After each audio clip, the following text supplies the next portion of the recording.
Un lanceur d'alerte en France, c'est le résultat d'un processus assez long. Et dans les dernières années, il y a eu une actualité assez importante, assez forte de cette notion de lanceur d'alerte. Beaucoup de gens qui se prévalent de cette qualité de lanceur d'alerte. Mais je crois utile de replacer un peu d'où ça vient. Disons que si on doit donner une définition très très générale, un lanceur d'alerte, c'est quelqu'un qui signale un fait, un élément qui a priori est inconnu et qui n'a pas pour fonction de faire cette révélation. Il peut y avoir des organes qui sont institués pour révéler des faits. Par exemple, le lanceur d'alerte, ce n'est pas le cas. C'est justement quelqu'un qui révèle quelque chose, on ne l'attendait pas, et le risque, c'est qu'il s'expose à des mesures de rétorsion. Si c'est un salarié, un licenciement, si c'est un indépendant, il peut perdre un marché, etc., etc. Et donc, dans ce contexte, depuis, à vrai dire, la fin du XIXe siècle, il existe une législation aux États-Unis pour protéger certains lanceurs d'alerte dans certains domaines particuliers.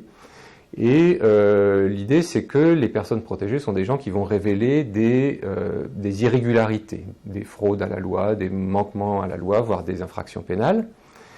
Et on parle de whistleblower. Voilà, c'est le terme qui est employé dans la législation américaine. Gardons ça à l'esprit. En parallèle de ça, devant les années 80-90, il y a un certain nombre de scandales sanitaires, notamment en France, mais pas seulement, qui se sont produits, et des personnes, parfois des chercheurs d'ailleurs, ont révélé ces scandales ou ont signalé l'existence de risques, et se sont eux aussi exposés à des mesures de rétorsion. Et à ce moment-là, c'est engagé une certaine mobilisation, d'abord associative, pour protéger ces personnes qui seraient des lanceurs d'alerte. Et donc on a dans le fond deux veines, deux lignes d'évolution de la notion de lanceur d'alerte. Une assez ancienne qui vient du côté du signalement des manquements à la loi, et l'autre qui vient plutôt des crises sanitaires et environnementales qui correspond à des signalements de risques. En France, c'est d'abord du côté des risques que la législation a émergé, même si c'est peut-être un tout petit peu plus nuancé que ça, mais la grande loi importante protégeant d'abord les lanceurs d'alerte, c'est en 2013 la loi Blandin qui protège notamment des salariés qui révèlent des risques sanitaires et environnementaux. En 2011, il y avait déjà eu, suite à l'affaire du Mediator, une protection pour les lanceurs d'alerte qui révèlent les risques liés à des produits de santé et cosmétiques, mais disons principalement des médicaments. Et progressivement, dans les années 2013 en particulier, un certain nombre d'autres lanceurs d'alerte ont été protégés ponctuellement par la loi, ceux qui signalent des conflits d'intérêts, ceux qui signalent éventuellement des crimes ou des délits. Et on s'est retrouvé dans les années 2013-2014 avec un paysage assez dispersé, avec des hypothèses dans lesquelles des lanceurs d'alerte sont protégés, mais toujours dans des secteurs particuliers. Et la critique qui a été faite notamment par les associations qui se mobilisaient au soutien des lanceurs d'alerte, c'était de dire finalement ce paysage éclaté est plutôt défavorable aux lanceurs d'alerte parce que c'est parfois difficile de savoir pour eux quelle est la protection dont ils bénéficient, parce qu'il faut savoir s'ils entrent dans telle ou telle case.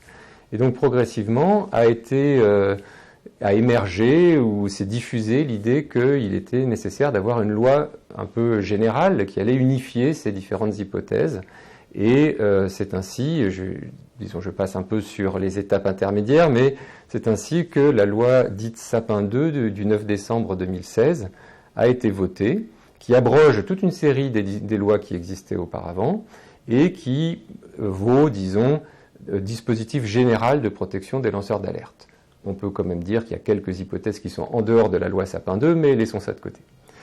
Donc cette loi Sapin, elle a fonctionné en France depuis 2016 et pour des raisons qui sont liées, mais peut-être pas nécessaire de dire pour le moment, dans le contexte européen, s'est développé également des textes juridiques, des recommandations du Conseil de l'Europe, et puis dans l'Union européenne a été adoptée en octobre 2019 une directive qui est donc un texte européen qui s'impose aux États membres qui ont l'obligation de mettre en œuvre dans leur droit national une législation qui transpose, met en œuvre cette directive dans leur droit national. Donc il y a des pays comme la France où il existait déjà une législation nationale, la loi Sapin II. Il y a des pays autres où il n'y avait aucune législation protectrice des lanceurs d'alerte ou partielle, et la directive a conduit à ce que ces pays modifient leur législation, ou en tout cas doivent le faire, puisqu'il y a souvent des retards de transposition. Dans certains pays, c'est encore le cas.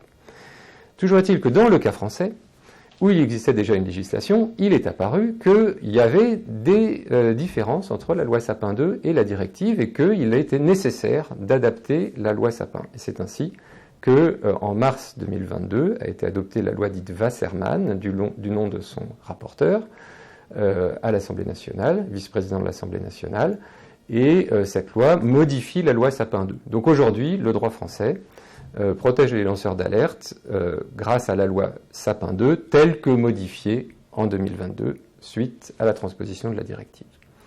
Alors, dans ce contexte, qu'est-ce que c'est un lanceur d'alerte ?